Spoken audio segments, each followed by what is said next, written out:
Isang karangalan para sa aming mga OFW at sa iba pang grupo na voluntaryong naglilingkod sa simbahang Katoliko na makasalamuha ang isa sa mga tinitingalang haligi ng industriya ng musika sa Katolisismo sa Pilipinas.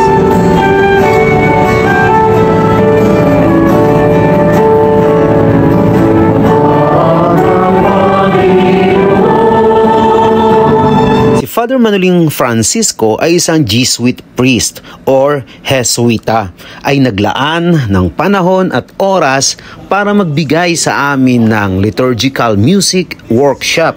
Alam mo ba na isa sa pinakakilalang kanta na nakumpos ni Father Manoling ay ang Tanging Yaman?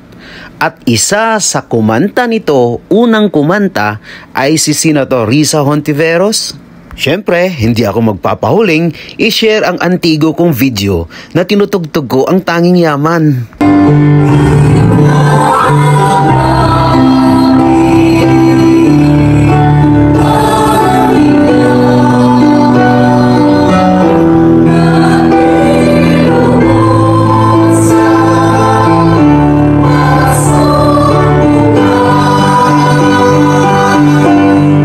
Isa talagang malaking karangalan para sa akin ang kumanta habang tumutugtog ang original composer, musician.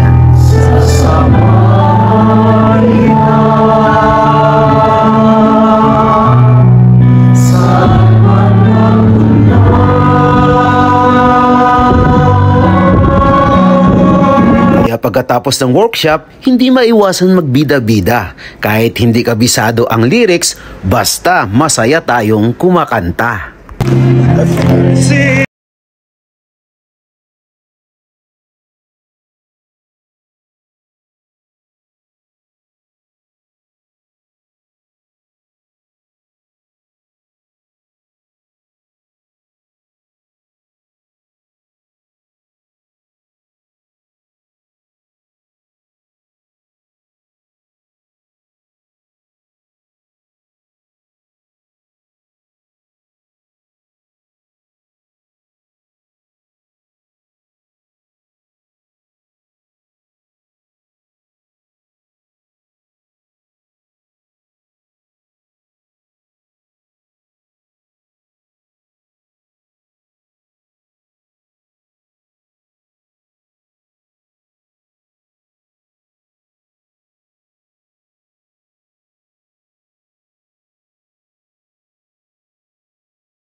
Francisco Manoling.